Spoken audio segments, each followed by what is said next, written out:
Ah. It's taking an end, man. It's taking an end.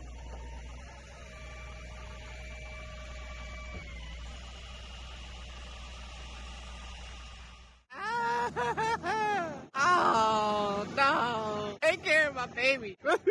Some bullshit, yo. I ain't even tell you. The morning of the accident, I went to go take care of my baby because that's what I do. I went to go get an oil change. It was leaking out at one of the gaskets or something like that. It was leaking oil. So I was like, all right, dude, fix it. And fixing it, he was like, yo, in order to get to the gasket, we have to open up your engine, your engine pretty much. And since we opening it and that costs a lot of money, you might as well go ahead and get a tune-up while we in there. And I was like, I don't really got it like that because I didn't. And he was like, all right, well, just in case you want to, here's the price. The price is like $400 for the whole complete tune-up. It's like $200 just to do the gasket. So I was like, all right, just do the gasket. So about an hour, hour and a half, 2 hours go by. I'm like, yo, what's up with the car? Why is the car taking so long? I go up to the guy. He's like, yo, everything is done. It's $419. I was like, $419? Nigga, you just told me $200 for the gasket. And he was like, he go talk to the manager talk to the mechanic. They all having a little powwow in the office. He gonna come back out and tell me, yo, you just got a free tune-up, bro.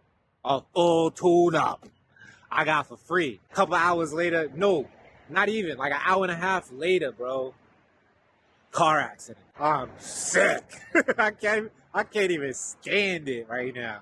You know how many cars I had and wanted to get a tune-up and just never got it because tune-ups was wild bread. Who's dropping $400, $500 on a car at one time? Unexpectedly like that. But I was taking care of it. You know what I'm saying? Life. I ain't worked in a month. I'm out here eating apple pie. That's what I'm having for breakfast, lunch, dinner today. That's how you know you have it hard. When you don't have breakfast, you don't have lunch or dinner. You have breakfast, lunch, dinner. It's one word. It all happens at the same time. Yeah, man. So that's the life.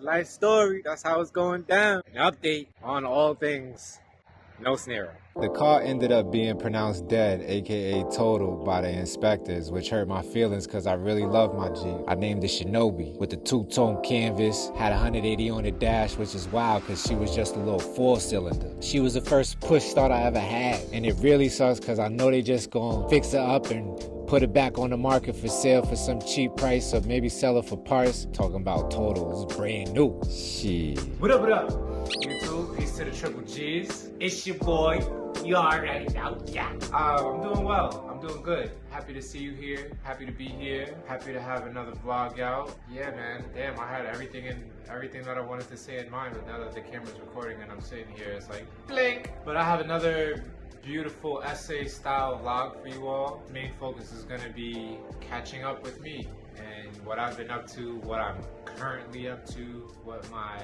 future prospects are. So yeah, look forward to that. Started off with my 5 favorite things in the world.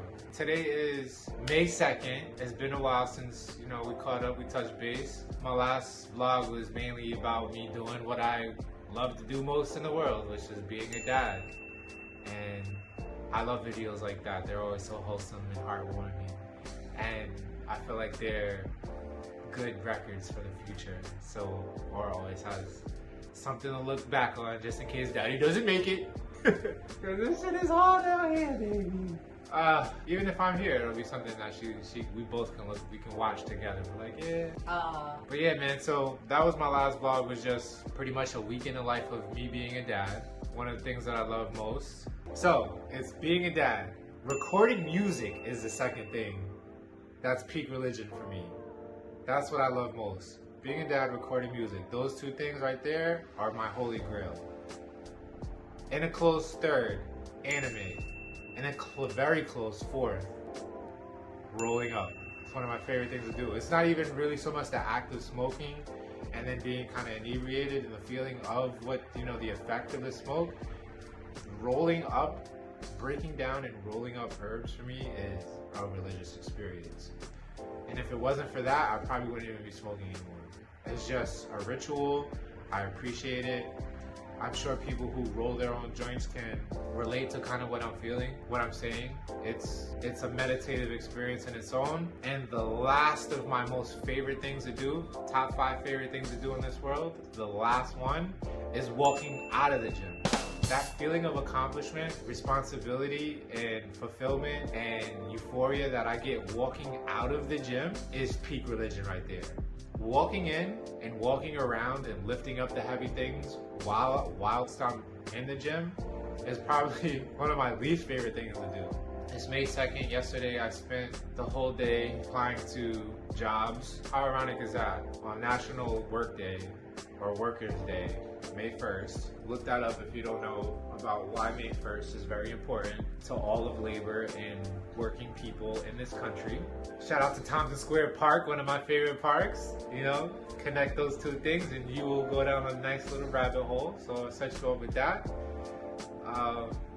But yeah, I've basically just been being a dad since this car accident, since I can't really work to sustain myself, because I mean, I'm sitting in front of you here, healthy enough, but not to say that it's a lot of pain, but I'm definitely in like constant pain. I have a herniated disc in my C5, C6, and C6-7, if I just described that properly. So it's pretty painful, and I haven't been working since then, because before then I was, doing Uber and all the gig work, app ride sharing, delivering people food, Grubhub and Uber Eats and DoorDash. I was doing all of that, and I had locked myself into a routine with that. But after the car accident, I don't have a car. I don't have a way to get around anymore. I've been walking. The show must go on.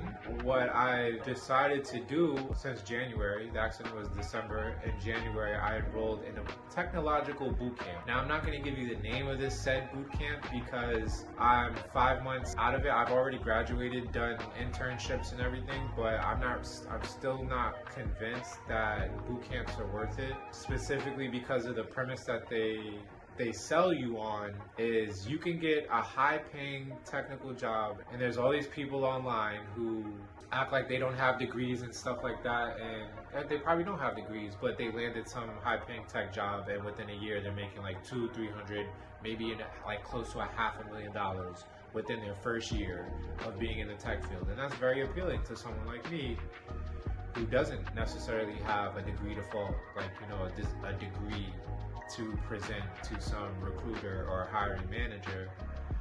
And so it sounded good, it sounded appealing, and they said the way to do it is to enroll in these boot camps, which basically teach you how to perform one specific role. In my case, it was manual quality assurance. Now I'm in the job application phase. And somebody explain this to me, right? Because when I used to be in the job market, when I did actively seek out jobs and stuff in like my early mid-20s, they were always called jobs. Now you rarely hear the word job. Everything is roll this, roll that. And I'm just like, what happened? Did humanity collectively have a meeting and change the word from jobs to roles because we all have this nasty connotation of the word job?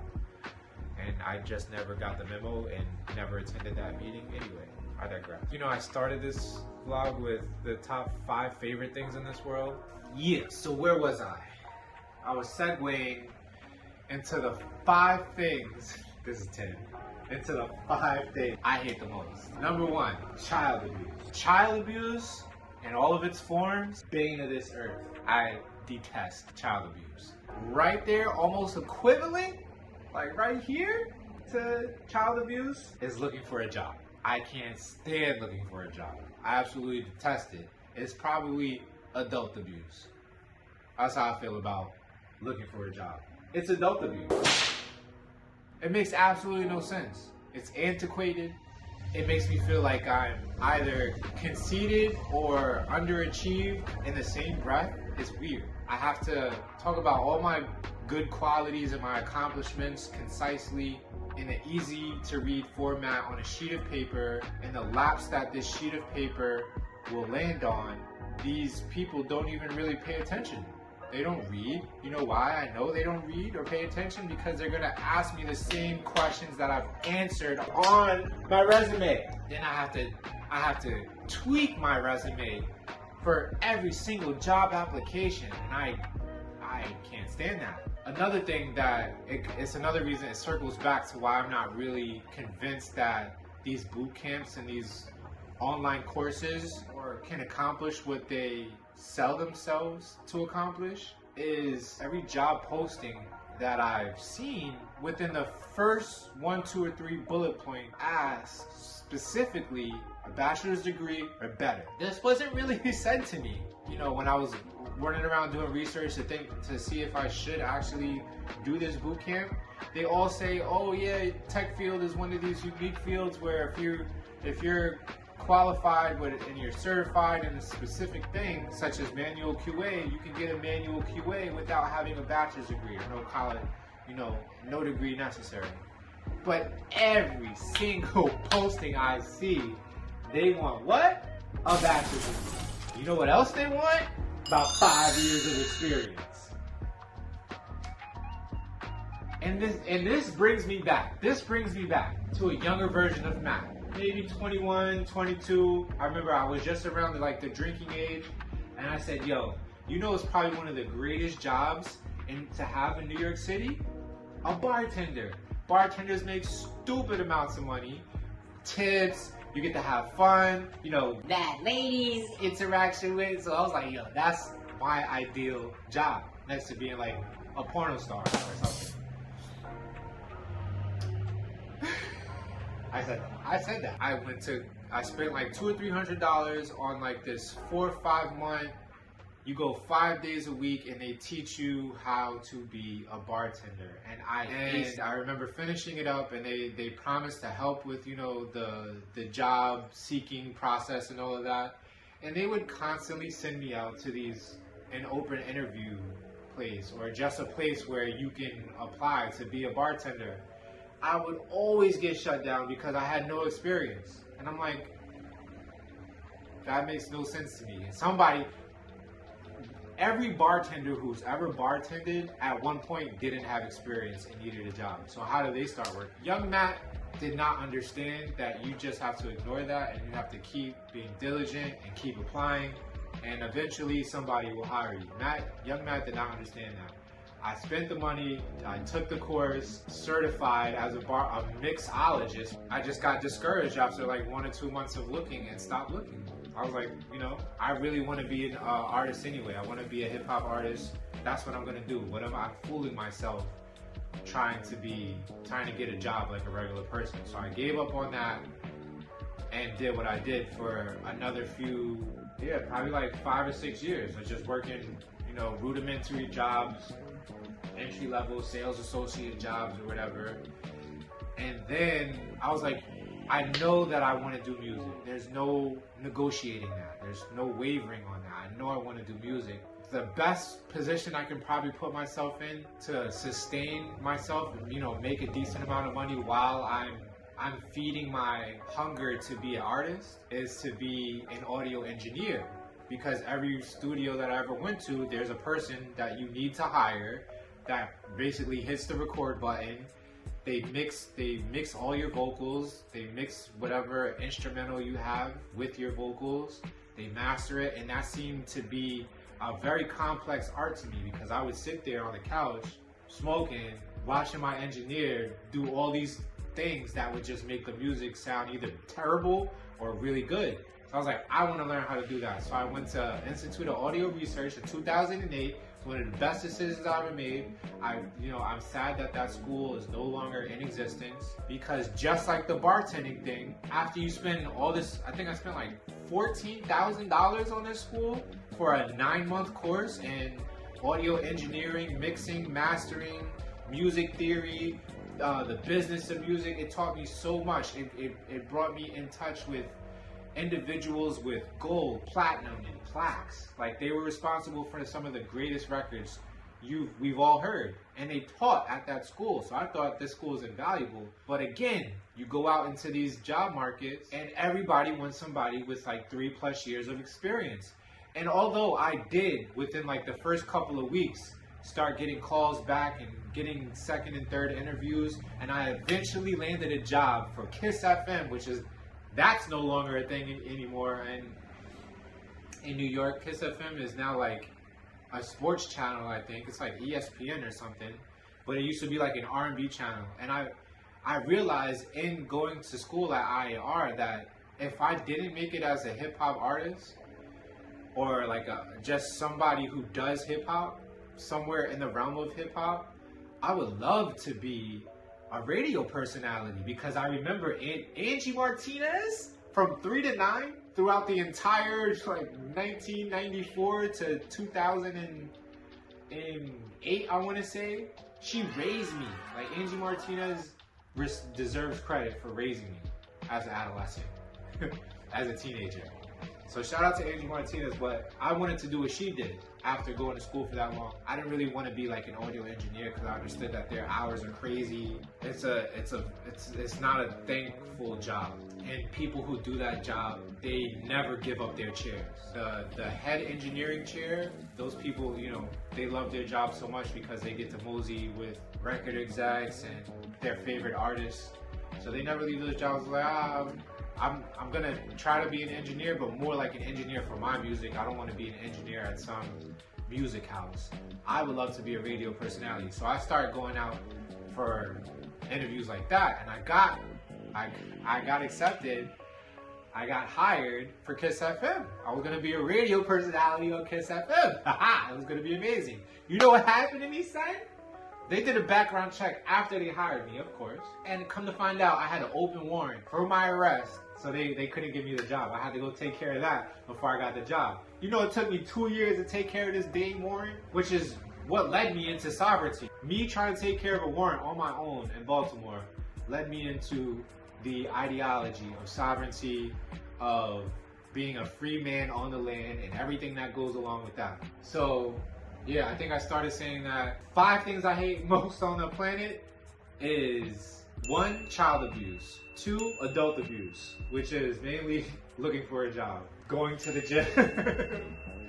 Going to the gym, yo. That shit is like, your gym is probably like 15, 20 minutes away. You gotta drive there. You get all tight on the drive, and then you gotta get out. You're lifting up all these heavy things, and it kind of feels good, but you're also like, oh man, this hurts. I'm hurting myself voluntarily. The 4th and 5th things that I hate the most. The 4th thing is going to be cognitive dissonance. 5th thing is earth abuse, aka pollution. I can't stand pollution. I can't stand people haphazardly throwing styrofoam, like, you know, like when you get the styrofoam tray after you get your lunch or something, people just throw it out of their car, let it fall on the ground. Rappers, anything, any type of pollution, I can't stand. It probably should be higher on the list, but I feel like it's a good closer. But yeah, man, your boy has been on it.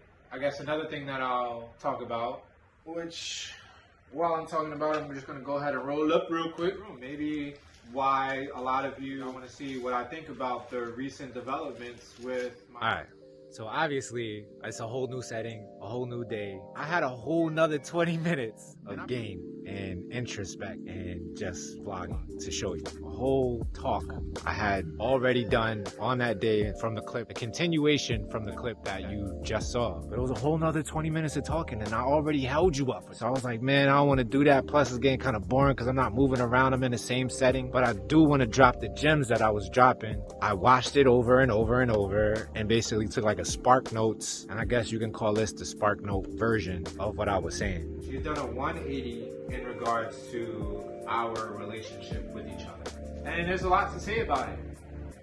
Number 1 is, I don't like talking about it. I don't like to talk about it because, as Valadia mentioned in one of her last videos, one of her biggest errors that she made was talking about our issues with others. Seeking counsel is one thing, especially when the counsel you seek out can be objective and they have experience in what you may be seeking counsel on. It's also very important that when you seek and speak to your counsel, that you yourself are prepared to tell the truth and nothing but. I can only tell you where I stand. As a wise one with words for all of these words, what did I write? So I can only tell you where I stand as a wise one with words for all those who these words may serve. Our relationship is unique in the sense that it has been behind the lens for its entire existence, which has been 6 years now. In order for me to tell you where I stand properly, I must once again, please bear with me, rewind, so you can understand some of my history. When I was 2.5, just a wee babe, some of you might know this, my mom passed. And as anybody who's ever lost a caretaker or a parent knows, that effing sucks. That informed me, that programmed me, the future Matt, to know how important a parent is. Okay, you following me? I don't even know where I'm going with this. Where was I? Because I definitely had times where I thought I wasn't even gonna make it. I ain't even gonna hold you. And the patterns are gonna repeat. The cycle is gonna repeat. I'm going to die of heartache. So I say that to stress the fact that there's nothing more in this world that I would rather be doing than being a father. Like, I want my daughter to experience not only having a remarkable, amazing father figure in her life, a biological dad, but I also want her to grow up with both of her parents and witness what it's like, both of her parents loving on each other, preferably within the same household. Another thing that I want to say about that is I have a pattern. And I felt like, yo, this is it for me, man. I felt like, what's his name? Fred Sanford? Right. Ow! Ow! Ow! Lord have mercy, what about drugs? This is intro. I got the two big ones, one in my head and one in my heart. And shout out to my boy, Masashi Kishimoto. That is the author of Naruto, one of the greatest stories to ever be told on planet Earth, period. Get at me if you feel different. In that story, he goes at length to show you how patterns and cycles repeat over generations. And it's about being more forgiving than you are forgetting. I have a pattern, especially relationships that I've had where I felt like I was done wrong. I always go back. I always forgive them, and I always try to patch up, mend, and continue with the relationship. That's been a pattern of mine, and I think it has something to do with me not having a mother or a mother figure in my life.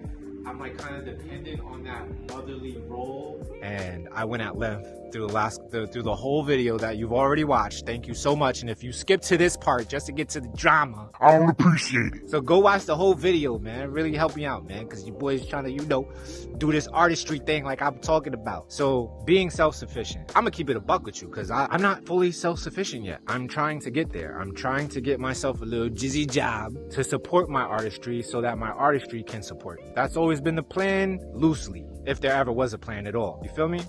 So look at this guy, and hopefully that makes for a beautiful video like I said I had for you. Oh my goodness, he almost fell. You better stop it, boy, because I'm not about to have a heart attack because you fell off the bed, because you clumsy. Oh, look at that. I got my Naruto shirt on today. Shout out to you if you know about that Akatsuki. Yeah, man. Thank you for watching the video. Staying in tune with your boy. I'm out here in Georgia, man. We trying to make it work. What is more important for my daughter to have a father present with her mother? And so I'm like, yo, I'm gonna just go back and do what I'm supposed to do. Do what I can. Do the best that I can.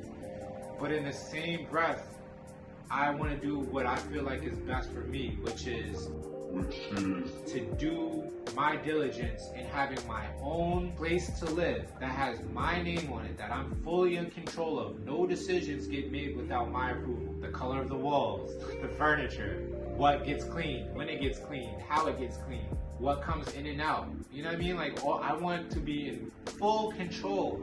Before I met Valadia, that was like on the forefront of my agenda. I was just getting myself to a place where my apartment was going to be mine. I was going to be in full control, have full reign of my life, and not be dependent on my dad. Because once I decided, I'm like, yo, I'm 30. I have to have a span, a phase in my life where I'm in complete control and everything is mine. And I can be a proper bachelor. Like, you know what I'm saying? This, another tidbit to this video that's important to all my male viewers out there. It's so important for you to have bachelor phase. Like, I think in one of Valadia's past YouTube videos, she's talking about the phase of the maiden, or like being a maiden, how she was mourning that, and how that led her to make some decisions that she kind of regrets. Same thing for men. The bachelor term of your life is so necessary. You need to come into your own as a man. You need to be able to learn how to take care of women in addition to you be taking care of yourself. Like, I was able to take care of Valadia the best that I could, you know what I mean? Like, throughout the beginning stages of our relationship and up until the point where Earth Mama Medicine, RIP, which is now Valadia Organica. Before that was like a self-sustaining business. I did the best that I could. I mean, it's up to you. This is just me. This is my opinion. As everything that I've ever said out of my mouth, like some of it, it's all my opinion. Although my opinion is sometimes, most of the time, based off of facts. This is like, I don't think there's anything factual about what I'm about to say, but what I'm saying is like, you need to be a single man, taking care of your, paying all your bills, feeding yourself, and then courting. I know it's an old fashioned word, but it's the word that I feel best describes energetically what men do, is we court women. We need to court and date, take care of, be in relationships. Not so much like, this is a whole nother video, but like being in a serious relationship where it's like, okay, we're basically married without rings and a ceremony. You shouldn't even have that. Just allow yourself to date multiple women for yourself, so you can have the experiences like, this is what I want in a woman, this is what I don't want in a woman. And that takes multiple women. Unfortunately, like, I know we all like to think that, hype the high school sweetheart story, like when you find your person early on in life and you live happily ever after from then on out.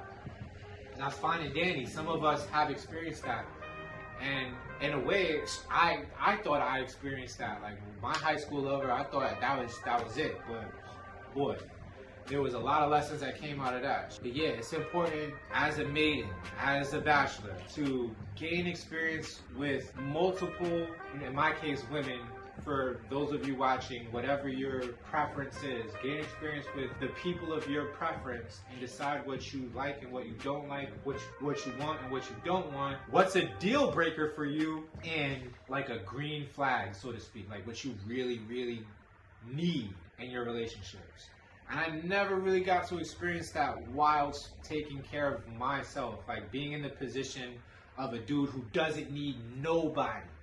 I think that's an important part of what I'm trying to say is like, as a maiden, as a bachelor, you need to be in a position where you don't need anybody.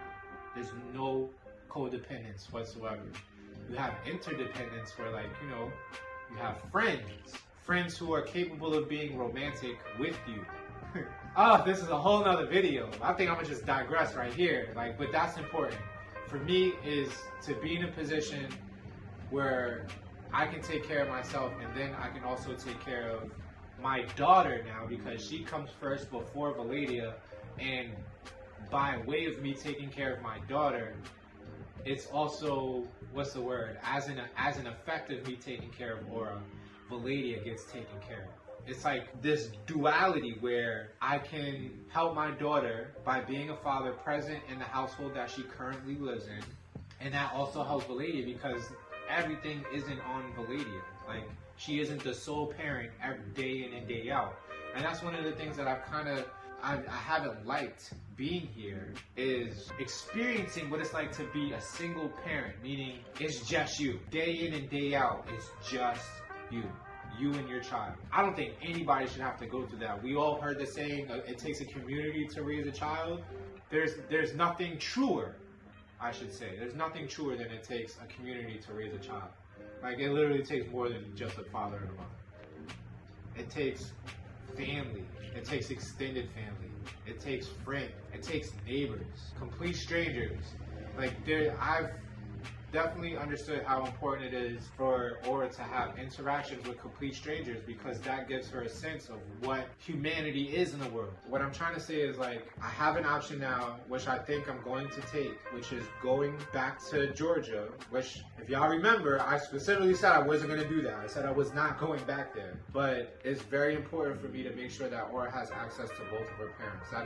That's like paramount. That's peak important for me. There's a majority of me that wants to do that, And the only reason why I haven't done that yet is because what I really want to do is just take care of myself. That would be ideal. That's the modus operandus, the MO that I've been after this whole time of Lady and I being separated. And I think now I'm starting to make coherent sense about what I said I was going to talk about. This is where I stand. Those two aspects. Do I go back and do what I know is best for my child? And who knows what's really best? You know what I'm saying? Because I didn't have any of my parents and I think I'm okay. Or do I do what is best for me and just continue to operate as a individual who's just trying to do the best he can? Like I want to, it's not so much start over, because I feel like all adults should start in a place where they're operating out of their own shelter, meaning their own home. I don't want to miss out on my life. I don't want to slide into my grave like, yo, I never got to live by myself. I never got to be a bachelor. I never got to see what I was truly capable of because I was always with someone else. I don't want that. So that's where I'm at. This is the HeArt YouTube channel. If you liked what you saw today, if you appreciate any of the gems that I dropped for you, please like the video. Please subscribe to my channel. That helps so much. I exhausted all of my talking time, but in another video, Matt, this is a note for future you, talk about what it's like to want to be a creative, an artist, juxtaposition with a human on earth who needs to take care of themselves, and how sometimes because I know me for sure, if I put in the same energy, effort, and time that it takes for me to acquire a job, if I put that into my creativity, into my artistry would be able to sustain me. But it's just, it's not freaking easy, yo. If I put my time into my website and all the things that I've been talking about on almost every one of my videos, my website, my music, my YouTube, if I put that same time and energy into all of those creative things that I'm now putting into trying to acquire a job and learn the skills that I need to acquire a job, I probably would be better off. But it's just hard for me. It's not hard for everybody. I mean, it is that people come across difficulty, but it's the people who have unwavering mindsets and effort. Those are the ones who succeed in sustaining themselves off of their artistry, off of their creativity. And I wanted so bad to be one of those people with that story. It's like, yo, I broke up, my life, you know, the confetti that was my life got cut up into glitter. This is poetic now. I'm breaking down poetry here. My life was confetti, it got turned into glitter. Throw it everywhere. I tried to pick up the pieces, make beautiful art out of it, and present it to people and be like, look, I'm good now. This is beautiful art that you're seeing, and I'm sustaining myself off of it. I'm taking care of myself and my family off of it. That is a story that I wanted to have a year down the line. I was like, yo, I can do it. I know I can do it. I definitely have the knowledge and wisdom. I just have to follow through and put all this stuff out there in amazing fashion. I saw that being like a Cinderella story, but I'm not there. Here Matt is, again, looking for a job, a role, as they call them, a career, to sustain my artistry. Because I know for a fact, 2-3 months down the line, after I get a job and put in 40-50 hours a week or whatever it may be, I'm going to be like, yo, if I put in this same effort into my artistry, I would have been good. I would be good. Why am I not doing that? It hurts my heart. This is the last gem of the video, y'all. The last gem. If you're an artistic, creative person, if you do not let that artistry or creativity come out and manifest itself in the physical realm, if you're not taking ideas out of your head, filtering them through your heart, in your hands, and manifesting them in the physical, that artistry and creativity that exists in your heart and your head becomes poison. And with that, I digress. Follow your heart, y'all. Follow your creativity. Be the artist that you always knew you could be. I love you all. Peace to the triple G's. Till the next time. Keep it a buck. Now I'm really going to have to roll up. Oh!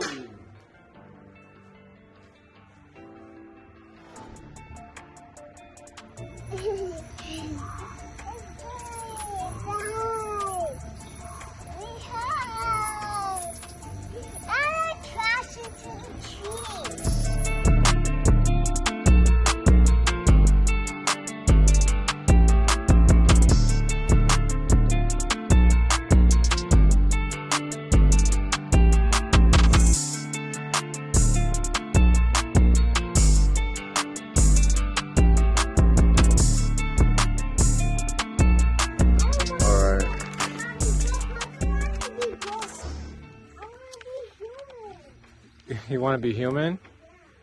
You are human as far as we know, baby. So what are you right now if you're not human? I'm gonna be superhero. Your dad a superhero.